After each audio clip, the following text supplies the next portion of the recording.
الله الرحمن الرحيم. السلام عليك يا أبا عبد الله وعلى الأرواح التي حلت بفنائك. عليك مني سلام الله عبدا ما بقيت وبقي الليل والنهار. السلام على الحسين وعلى علي بن الحسين وعلى أولاد الحسين وعلى أصحاب الحسين. بسم الله الرحمن الرحيم. قال الله تعالى: إن الشيطان لكم عدو فاتخذوه عدوا إنما يدعو حزبه ليكون من أصحاب السعير. صدق الله العلي العظيم. Puji syukur pada Allah Subhanahu wa Ta'ala yang semata-mata karena taufik nyalah kita dapat menghadiri majlis nan agung, majlis yang sangat mulia, majlis yang penuh dengan pembelajaran tentang nilai kemanusiaan yang mengajarkan tentang keberanian, mengajarkan tentang kesetiaan, mengajarkan tentang hakikat iman dan Islam, mengajarkan tentang pengorbanan, persaudaraan, makna sahabat, dan berbagai bentuk nilai-nilai indah. Semuanya dapat diambil dari madrasah Karbala Aba Abdullah al-Husain alaihi salam, yang kita diizinkan oleh Allah Subhanahu wa Ta'ala untuk menghadirinya. Maka pada malam ini marilah kita memulai dengan menyampaikan bela sungkawa kita kepada sahibal asri wal zaman, arwahuna lahul fidah, meminta izin kepada beliau sehingga semoga aura semangat Asyura di malam ini, di tempat ini, benar-benar dapat memberikan kesadaran yang lebih kepada diri kita, sehingga saat kita meninggalkan majlis ini, Allah Subhanahu wa Ta'ala mengampuni dosa dan kesalahan kita dan mengantarkan kita untuk mengikuti titian jejak Aba Abdullah al-Husain alaihi salam. Kita sama mengetahui bahwa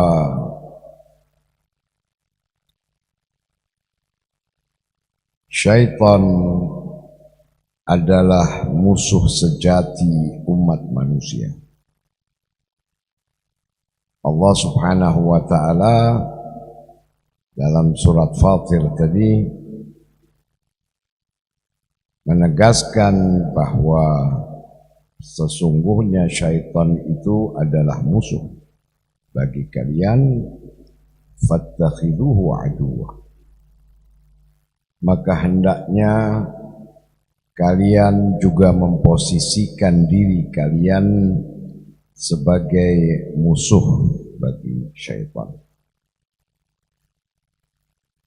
Karena sesungguhnya syaitan itu hanya akan memanggil golongannya, memanggil mereka siapa saja yang bersetuju, memiliki kecenderungan yang sama dengan syaitan untuk menjadi penghuni neraka Allah Subhanahu wa ta'ala. Ada hal yang sangat penting di dalam firman Allah Subhanahu wa ta'ala ini, di mana Allah memerintahkan agar kita benar-benar membuat satu garis pembeda antara kita dengan syaitan. Allah memerintahkan kita untuk menegaskan identitas kita sebagai mukmin yang sama sekali berbeda dengan syaitan. Ketika syaitan dia memakai baju kesombongan, maka hendaknya mukmin memakai baju tawadhu. Ketika kekuatan syaitani dia memakai jubah keserakahan, maka hendaknya mukminin dia tampil sebagai orang yang mudah bersyukur pada Allah Subhanahu wa ta'ala. Ketika syaitan terbiasa menyebarkan isu fitnah, tuduhan, hal-hal buruk terhadap sesama, maka hendaknya mukmin memiliki identitas yang berbeda, di mana terbiasa untuk berbicara, menceritakan dan mengkabarkan kebaikan di antara sesama. Intinya adalah bahwa permusuhan antara keimanan dan kekufuran, antara iman dan kemunafikan, antara hamba Allah dan syaitan itu harus tegas terlihat dalam perjalanan hidup kita.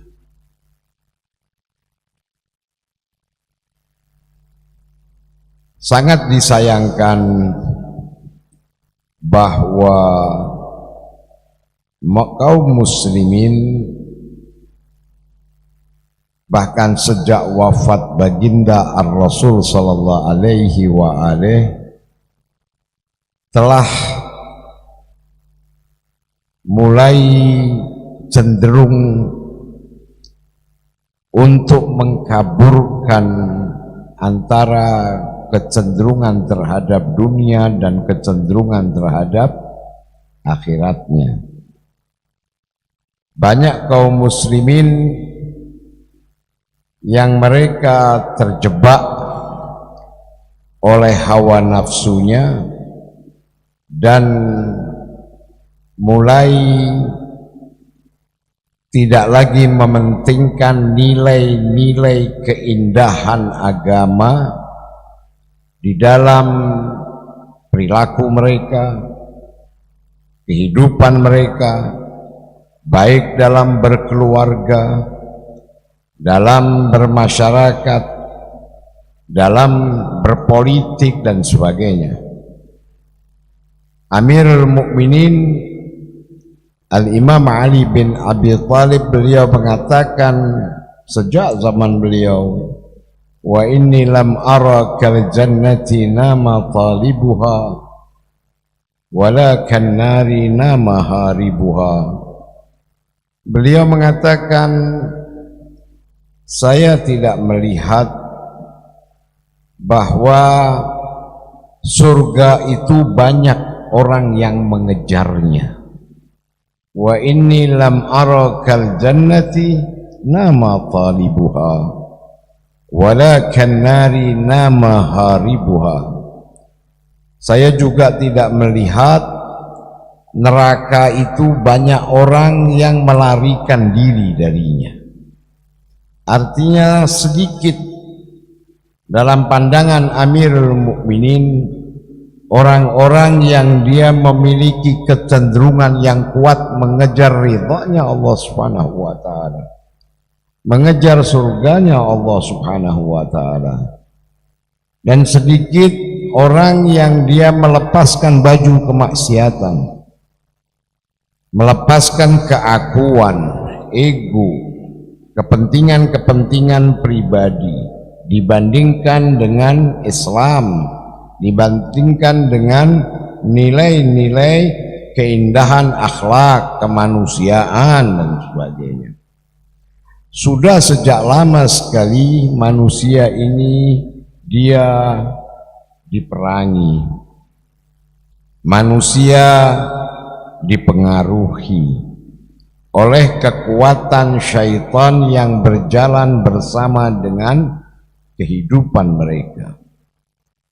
Tentu saja bahwa pengaruh syaitani itu bukan hanya datang dari golongan jin, tapi pengaruh syaitan itu juga datang dari golongan manusia.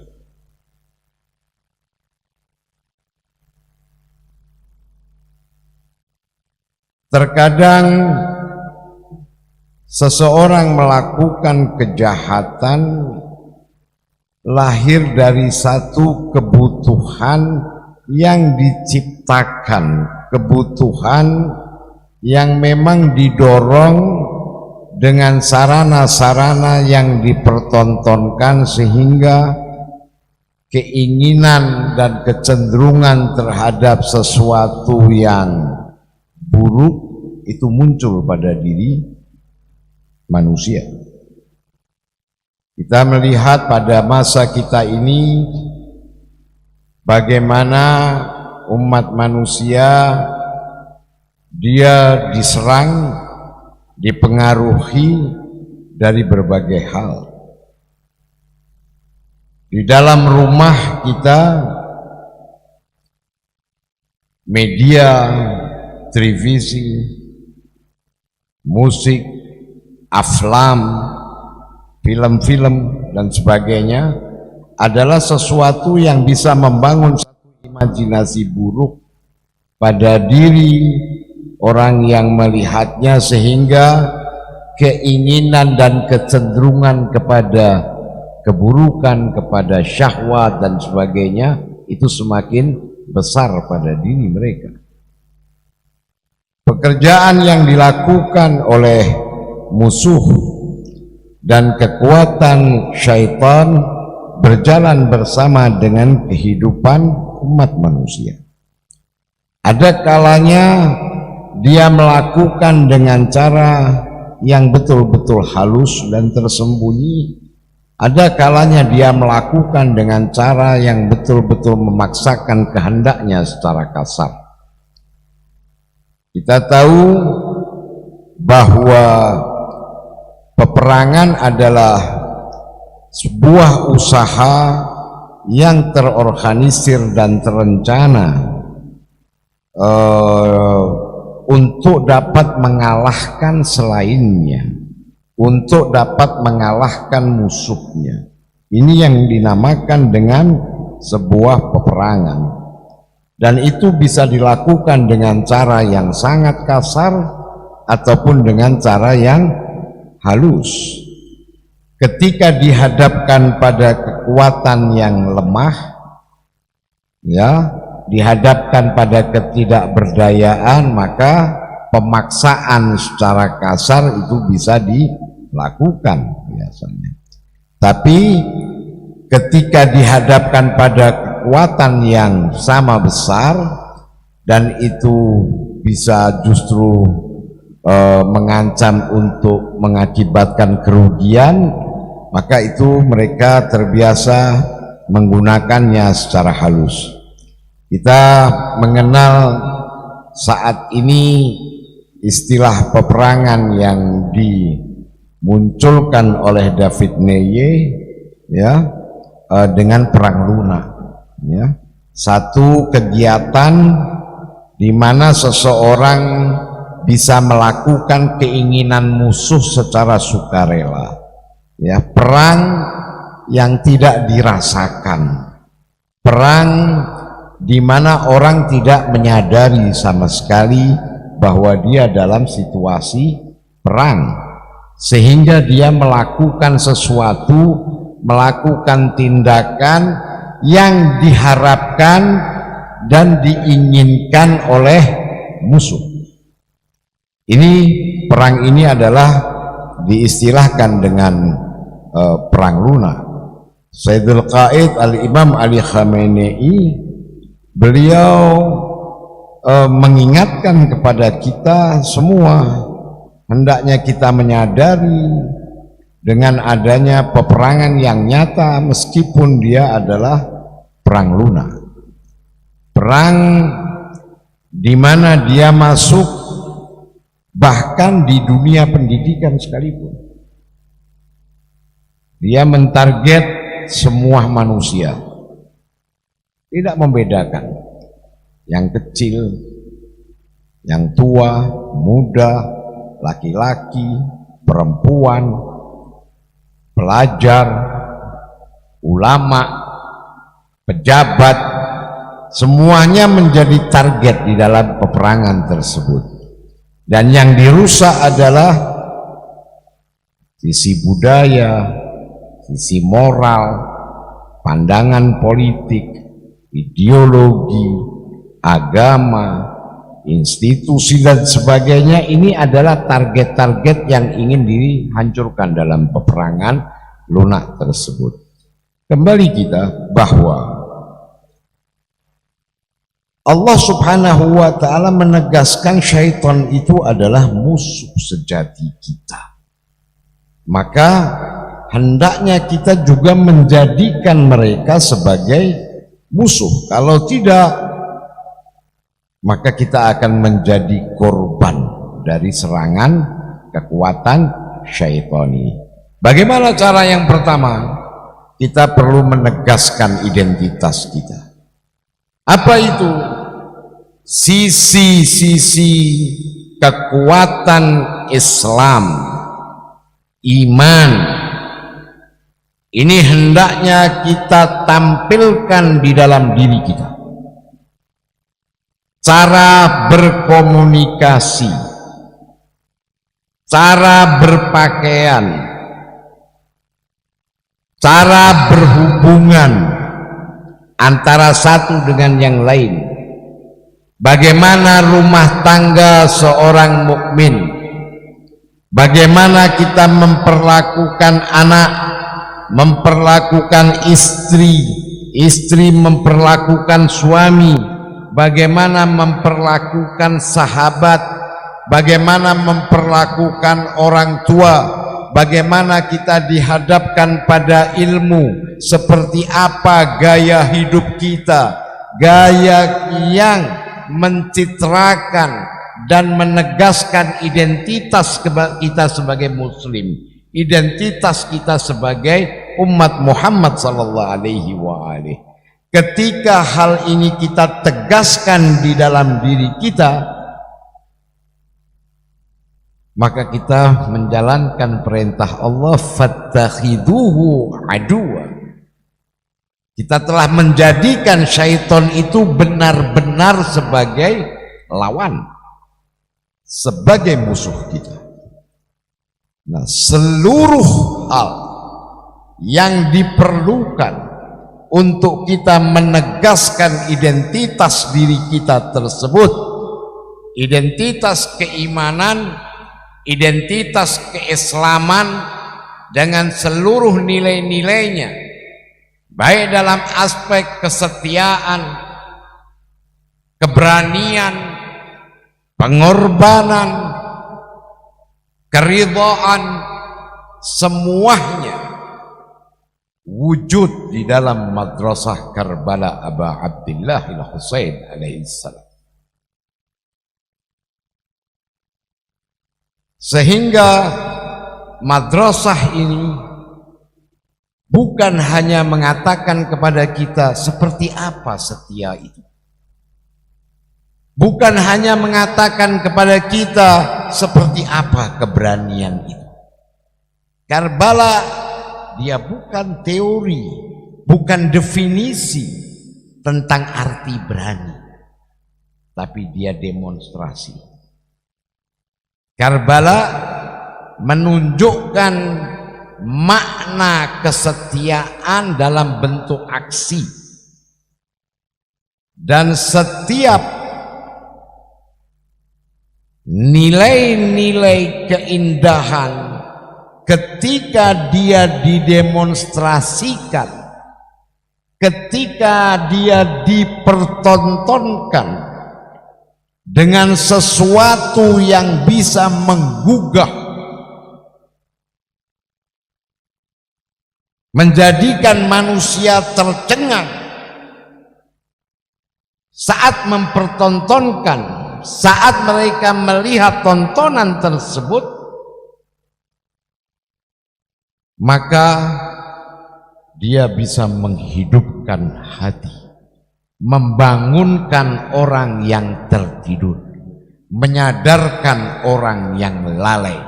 Yang dikarenakan inilah maka musuh sangat takut dengan madrasah Karbala Aba Abdillah al-Husain alaihissalam. Mereka sangat tahu bahwa ini bukan berbicara tentang keberanian sebatas konsep, bukan berbicara tentang kesetiaan hanya pada dataran konsep semata, tidak. Tapi madrasah Karbala al-Husaini dia menunjukkan, mempraktekkan, mempertontonkan, mendemonstrasikan tentang keberanian itu seperti apa sebenarnya, kesetiaan itu seperti apa sebenarnya, hakikat menjadi mukmin itu apa sebenarnya, kesetiaan itu yang bagaimana.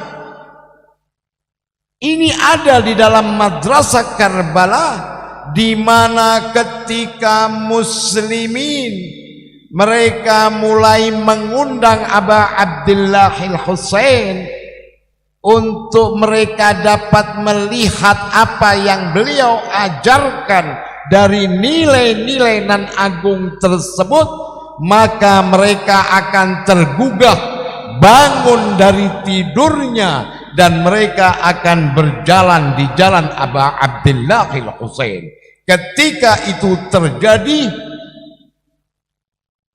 maka kalimat labbaika ya Husain, di mana pada 1400 tahun lalu diteriakkan hal min nasirin yansuruni hal min mughithin yughithuni, berkumandang di tengah umat manusia. Ini yang musuh khawatir dengan hal tersebut, sehingga mereka mulai melakukan berbagai upaya. Pertama, mereka mencoba untuk menyederhanakan keagungan, kebesaran, kemegahan Karbala Aba Abdillah al-Husain alaihissalam. Mereka mengatakan apa yang terjadi di Karbala yaitu adalah peperangan.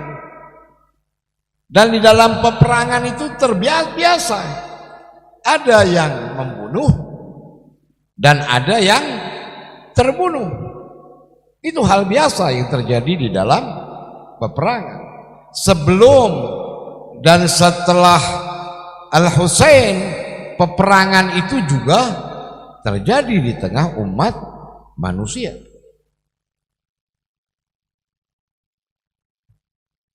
Apakah benar bahwa yang terjadi di Karbala itu peperangan? Dan apakah peperangan, perlawanan yang dilakukan Aba Abdillah al-Husain itu dimulai dari Karbala? Ini satu hal yang perlu ditegaskan. Perang konvensional, perang secara fisik, itu bisa terjadi ketika dengan beberapa persyaratan. Pertama, perang itu dia mesti ditentukan waktunya kapan. Harus ada waktunya. Perang fisik itu harus ada waktunya. Menentukan perang itu kapan itu berangkat dari perencanaan strategi yang dibangun oleh pasukan yang ada. Yang kedua, tempatnya harus ditentukan. Di mana peperangan itu harus dilakukan. Persenjataannya seperti apa? Pasukan dan jumlah pasukan harus diperhitungkan. Harus membaca kekuatan musuh dan juga harus menyiapkan kekuatan untuk menghadapi kekuatan musuh tersebut. Peperangan ini banyak yang harus dipastikan lebih dahulu. Tapi hal ini tidak terjadi pada Aba Abdillah al-Husain alaihissalam. Al-Imam al-Husain alaihissalam ketika berada sampai di bumi Karbala, beliau bertanya, kita sekarang berada di mana? Dari mereka ada yang mengatakan Nainawa. Imam Husain bertanya lagi, ada nggak nama lain selain Nainawa ini? Mereka mengatakan Karbala. Oke, kata Imam Husain, kalau begitu kita berhenti di sini. Apa artinya ini? Bahwa Imam Husain tidak pernah merencanakan untuk mewujudkan, menentukan tempat di mana akan berperang. Sejak awal itu tidak direncanakan oleh Aba Abdillah al-Husain alaihissalam. Kedua, perjalanan itu Imam Husain menyertakan anaknya, istrinya, anak kecil, bahkan bayi merah. Itu dibawa oleh Aba Abdillah al-Husain dalam perjalanan tersebut. Sehingga mustahil dalam satu peperangan yang direncanakan orang berangkat dengan membawa gadis kecil, anak bayi, ya, pasukan yang begitu sedikit dihadapkan dengan pasukan yang begitu besar. Maka apa yang terjadi di Karbala ini bukan peperangan, tapi itu adalah pembantaian. Itu adalah pembantaian, sehingga hukum perang tidak lagi terlihat di dalamnya. Dalam perang, bayi itu bukan bagian daripada peperangan tersebut yang boleh dibunuh. Nah, inilah yang dikatakan oleh Abu Abdullah Al-Husain alaihissalam pada akhir kehidupan beliau. Celakalah kalian wahai para syiahnya Abu Sufyan, syiah keluarga Sufyan, kalau sekiranya kalian ini tidak lagi memiliki agama, tidak takut kepada hari akhir, tidak takut kepada pembalasan di hari akhir, hendaknya kalian ini menjadi merdeka untuk di dunia kalian ini.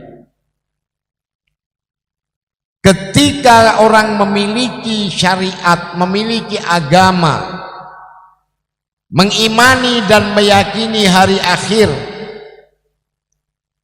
maka dua hal ini itu bisa mencegah dia dari melakukan kejahatan, bisa mencegah dia dari melakukan pelanggaran.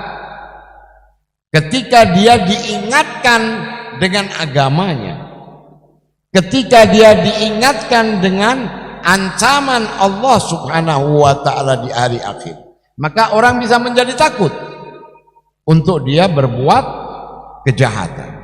Mereka yang berhadapan dengan Abu Abdullah Al-Husain bukan lagi dari ahli agama, dan mereka bukan kelompok yang takut pada pembalasan Allah Subhanahu wa ta'ala. Tetapi beliau mengatakan, kalau dua hal ini tidak ada pada diri kalian, setidaknya akal kalian, fitrah kalian yang mengatakan pembunuhan terhadap anak-anak yang tidak berdosa itu adalah kejahatan, bisa memerdekakan kalian dari melakukan tindakan tersebut. Tapi ternyata hal itu tidak terwujud di Karbala. Artinya bahwa yang ada di Karbala itu bukan perang, bukan perang.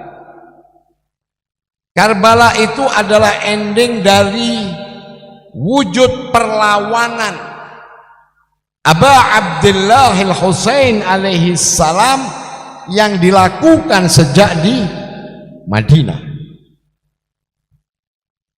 Beliau mengatakan saat di Madinah,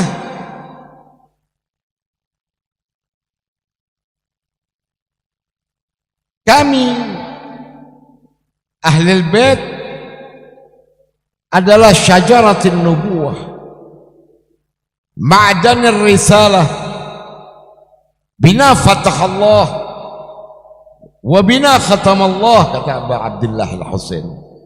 Kami ini adalah sumber kenabian, kami adalah sumbernya risalah, pohon kenabian. Dengan kamilah Allah memulai segala sesuatu, dan dengan kami pula Allah Subhanahu wa ta'ala menutup segala sesuatu. Adapun Yazid, kata Abu Abdullah Al-Husain, rajulun fasik. Yazid adalah orang yang fasik, syaribul khamr, peminum arak, qatil nafsul muharramah, membunuh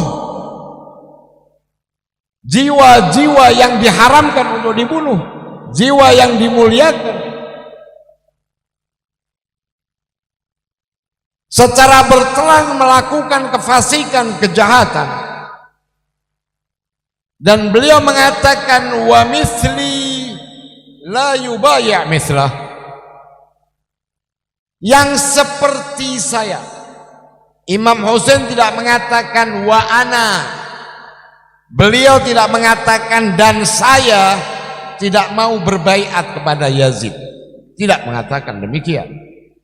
Beliau mengatakan yang seperti saya tidak akan berbaiat dengan yang seperti dia. Ini kata Abu Abdullah Al-Husain. Sehingga artinya adalah bahwa peperangan antara nilai kemanusiaan, peperangan yang berbasiskan pada keimanan dan kecenderungan dalam mengejar ridha-Nya Allah Subhanahu wa taala itu tidak akan pernah berhenti.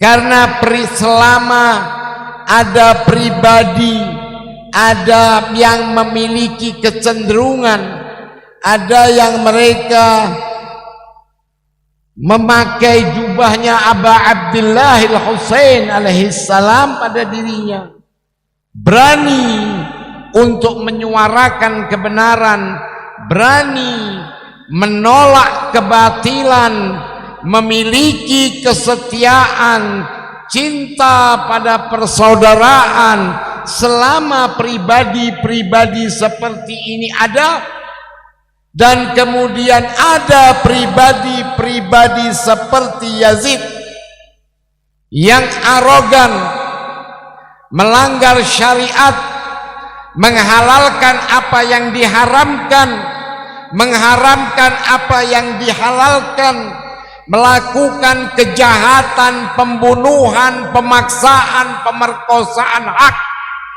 terhadap umat manusia, maka perlawanan ini tidak akan pernah berhenti.